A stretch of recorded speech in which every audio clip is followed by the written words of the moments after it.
जय गुरुदेव. ऐकू आलं सगळ्यांना व्यवस्थित? हो सर, ऐकू आलं. चला बोला आता.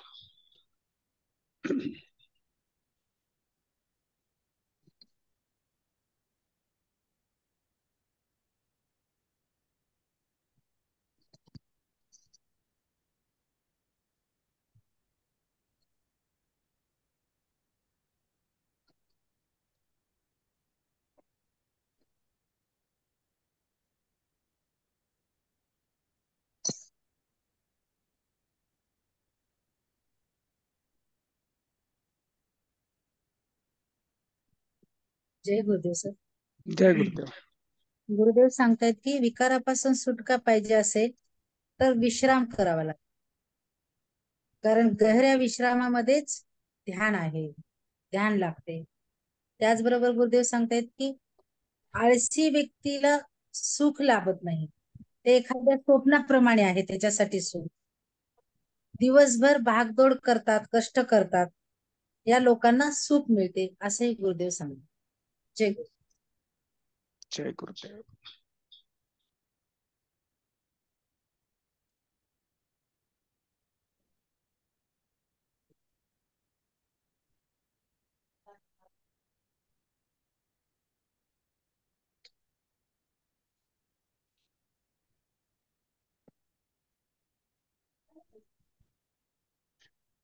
बोला अजून.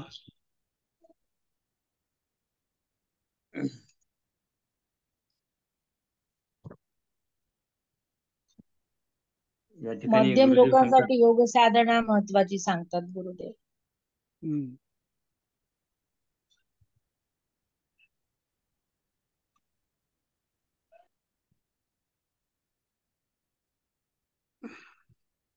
हा बोला. या ठिकाणी गुरुदेव सांगतात की ज्या काही गोष्टी करायच्या असतील त्या जाणून बुजून ओळखून केल्या पाहिजे, नाहीतर एक करत गेलो म्हणजे करायचं एक आणि प्रत्यक्ष बघायचं एक.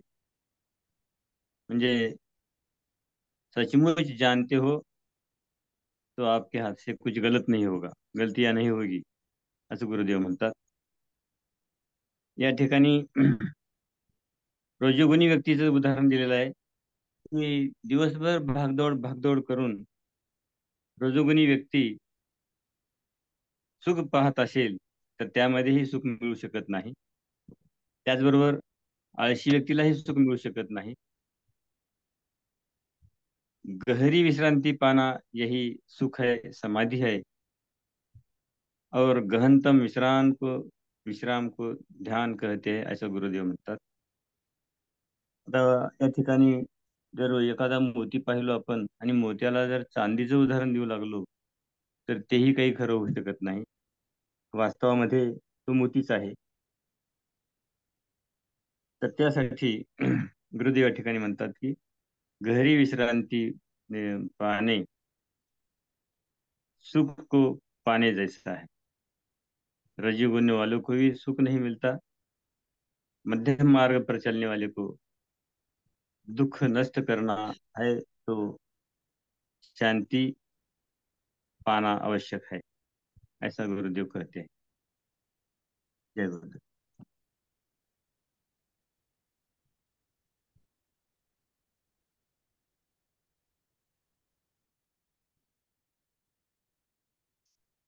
बोला अजून.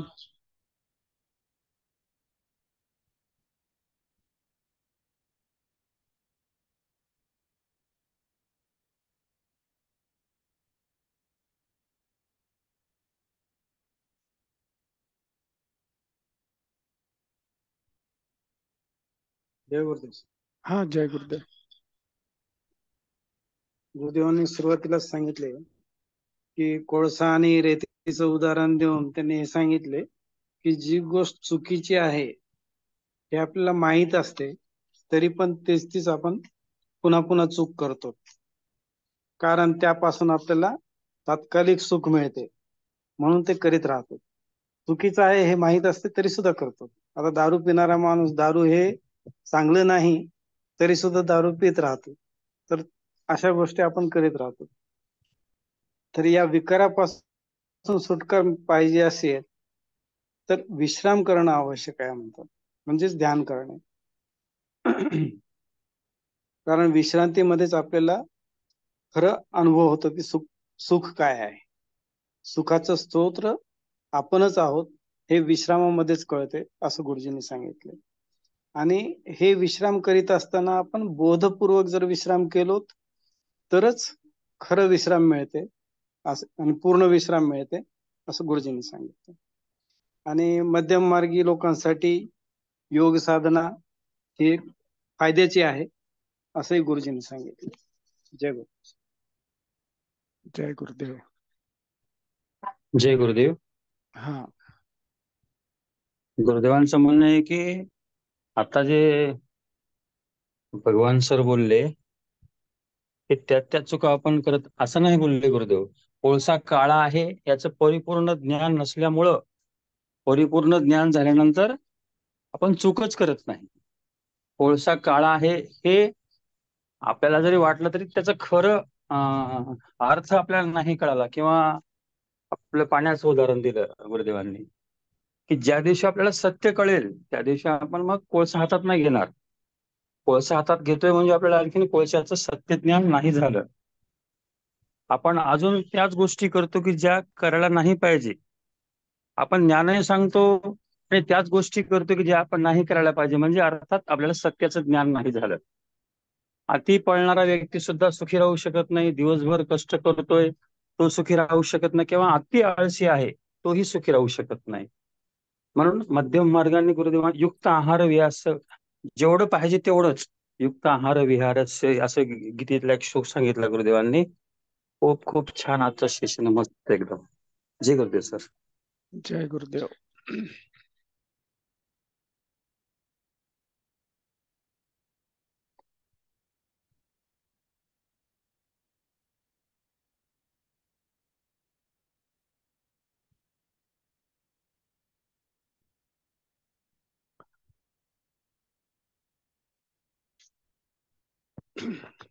कालच्या ह्याच्यात गुरुदेवांनी काय सांगितलं होतं, थोडं रिवाइज करा.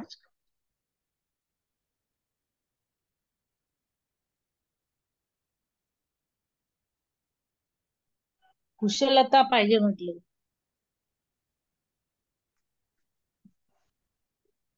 गुरुदेव म्हणतात की शोध जो आहे तो सोडून द्या, कारण तोच तुम्ही आहेत. जो तुम्ही आहे त्याला तुम्ही शोधायला गेला तर तो मिळणार नाहीये. विश्रांत व्हा आणि लक्षात येईल की ज्याच्यासाठी तुम्ही शोध करताय ते तुम्ही स्वतःच आहात.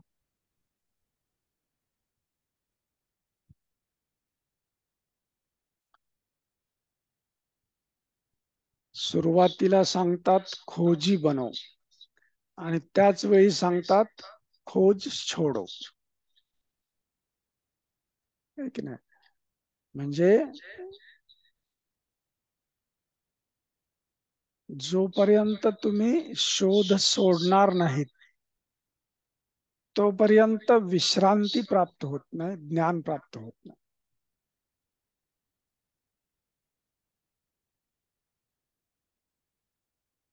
आणि जे चुकीचं आहे हे जेव्हा आपल्याला समजते त्यावेळेस ते वारंवार आपण नाही करत.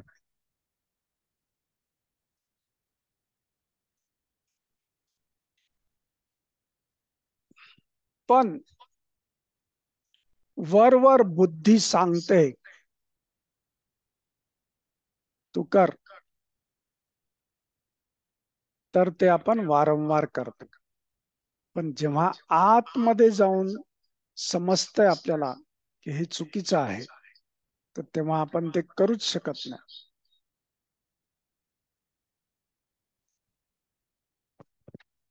हे वारंवार का होते? कारण आतमध्ये कुठेतरी आपल्याला वाटतंय की ह्याच्यापासून सुख मिळत आहे आणि त्या सुखासाठी वर जरी समजलं हे चुकीचं आहे तरीही आपण ते करत राहतो. बरोबर आहे की नाही? जसं दारूची सवय असलेला माणूस आहे, त्याला वर हे सगळं कळतंय, हे चुकीचं आहे, पण त्याच्या आतमध्ये कुठंतरी आहे की ह्याच्यापासून मला सुख मिळणार आहे, म्हणून ते जाते. पण प्रत्यक्षात ते सुख मिळत नाही, फक्त सुखाची लालसा दाखवते.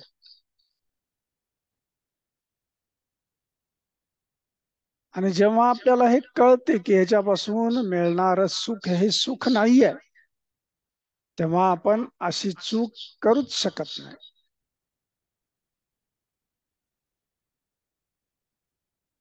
मग त्यासाठी हे जाणून घेणं महत्वाचं आहे की काय चूक आहे, काय बरोबर आहे.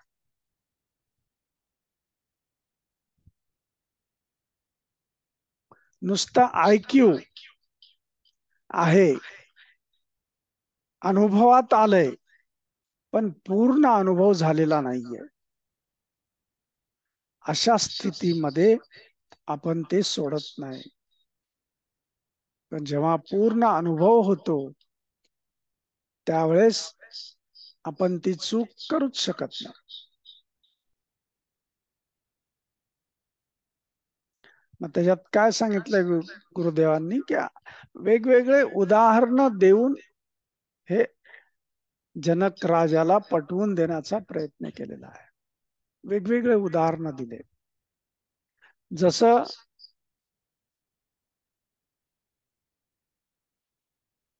दोरीला सर्प समजत होतो, पण जेव्हा कळालं हे साप नाही दोरी आहे, तर मग भीती जाईल की नाही? भीती राहणारच नाही. पण अजून पूर्ण ज्ञान झालेलं नाही आहे, पूर्ण खात्री नाही पटली की ही दोरी आहे, तर मग कुठेतरी भीती राहते, मनात राहते दोरी दिसायली पण साप आहे की काय. असंच प्रत्येक चुकीच्या सवयीचं असं होत असत. तर हे जाणून घेणं आपल्याला गरजेचं आहे.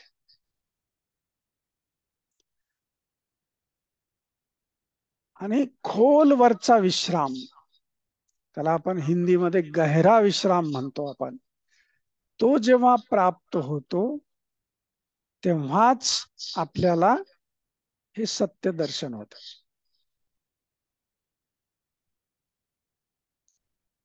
आपण अस्वस्थ आहोत, रेस्टलेस आहोत, तर सुख नाही मिळत. दिवसभर काम काम काम काम काम, झोपल्यावरली तेच, असा माणूस विश्राम करू शकत नाही.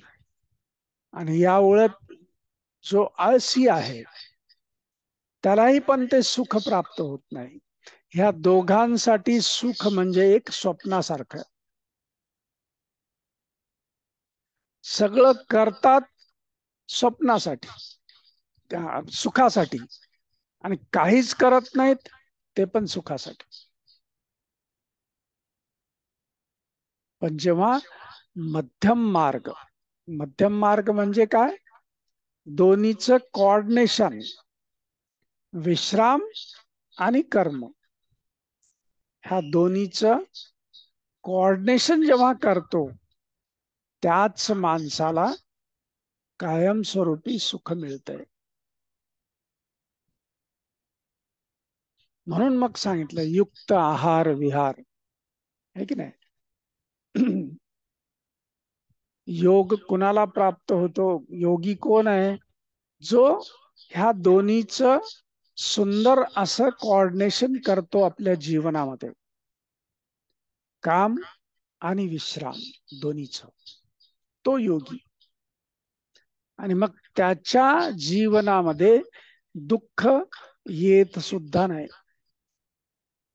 दुःख त्याला स्पर्श सुद्धा करत नाही, है की नाही?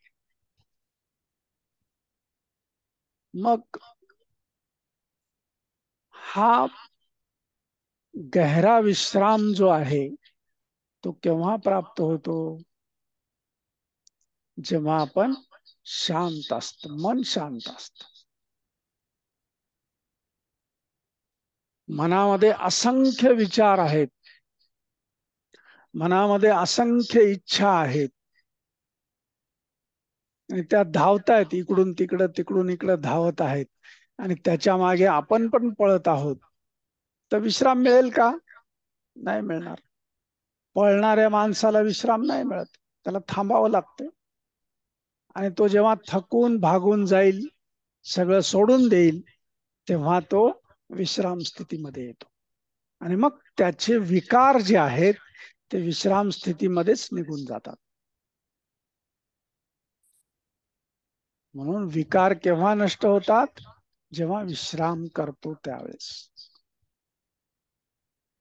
आणि मग हा विश्राम कसा आहे? सजगतापूर्वक आहे. आणि मग ह्याच विश्रामाला आपण काय म्हणतो? ध्यान. ध्यान म्हणजे काय आहे? सजगतापूर्वक गहरा विश्राम म्हणजे ध्यान. म्हणून दिवसभर ध्यान करत नाही बसायचं, है कि नहीं? ध्यान से विश्राम मिलता है, ध्यान से सुख मिलता है. तो दिन भर आंखें बंद करके बैठो, डोळे बंद करून बसायचं. मिळेल का? नाही. नाही मिळणार.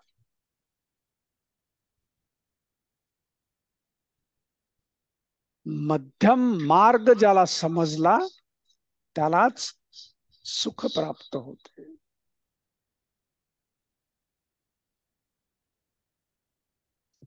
आणि विकार केव्हा नष्ट होतात? जेव्हा आपण विश्राम स्थितीमध्ये येतो तेव्हा. आपल्यातले सगळे विकार केव्हा निघून जातात? जेव्हा आपण विश्राम करतो त्यावेळेस. जेव्हा आपण काम करतो त्यावेळेस जेवढे विकार आहेत शरीरातले, मनातले, भावनेमधले, ते सगळे एका जागी येऊन बसतात. आणि मग आपण विश्राम स्थितीमध्ये आलो की बाहेर निघून जातात.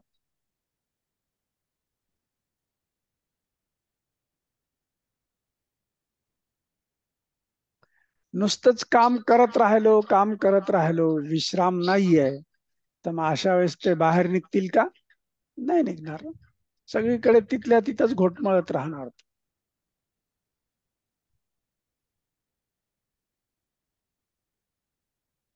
म्हणून काम पण केलं पाहिजे, विश्राम पण केला पाहिजे.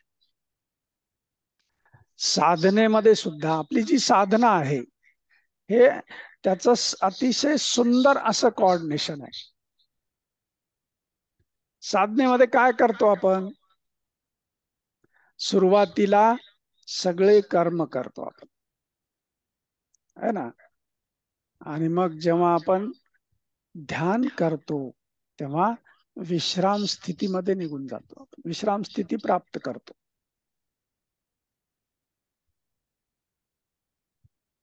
म्हणून साधना केल्यानंतर आपल्याला कसं वाटतंय? प्रसन्न वाटतंय, आनंद मिळतो, है ना? बुद्धी कुशाग्र होते, प्रगाढ होते. कशामुळं? कारण विकार निघून गेलेले असतात.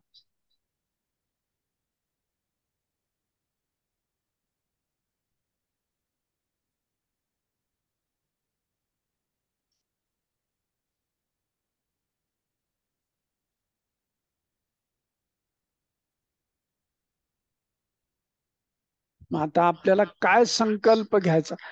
मध्यम मार्ग याचा अर्थ काही सोडून द्यायचं आणि काही पकडायचं असा नाहीये.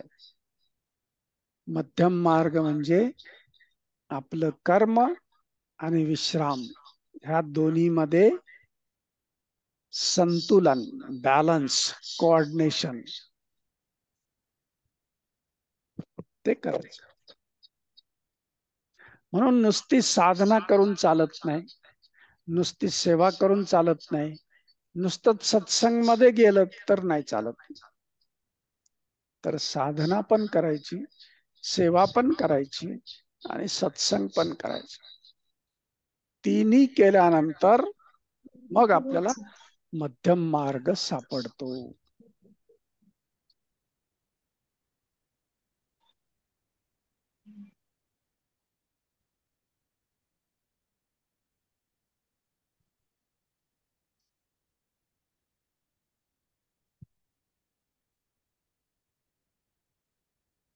आजच्या ह्याच्यामध्ये आपण ज्या चुका करतो, आपल्या ज्या वाईट सवयी आहेत, त्या आपल्यापासून दूर का जात नाहीत, याचं अतिशय सुंदर विवेचन आजच्या ह्याच्यामध्ये केलेलं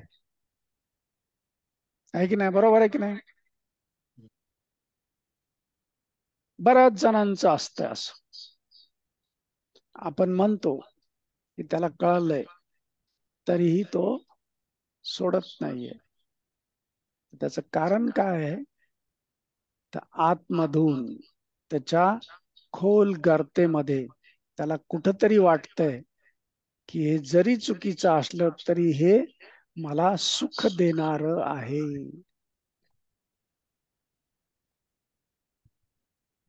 ह्याची परिणती दुःखातच होणार आहे हे त्याला कळत नाही. म्हणून तो व्यसनापासून दूर नाही जात.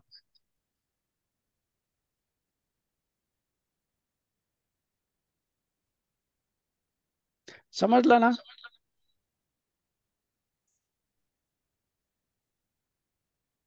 आता व्यसन करणाऱ्याच्या बाबतीमध्ये तसेच आहे सर. त्या सिगारेटच्या पॉकेटवर सूचना असते, cigarette smoking is injurious to health, तरी पण करतो स्मोकिंग, असा प्रकार. हो, मग त्याचं कारण काय आहे? त्याचं खरं ज्ञानच झालेलं नाही. नाही नाही नाही. ज्ञान त्याला सगळं माहिती आहे, सगळं माहिती आहे त्याला, पण त्याला आतमध्ये असं वाटतंय की ह्यापासून मला सुख मिळतंय, सुख मिळेल. हम्म, हम्म. म्हणून तो सोडत नाही. हे पूर्णपणे दुःख स्वरूप आहे. हे कुठलंही सुख आपल्याला देणार नाही आहे, हे जेव्हा ठामपणे त्याला कळते त्यावेळेस तो पुन्हा तिकडे जात नाही.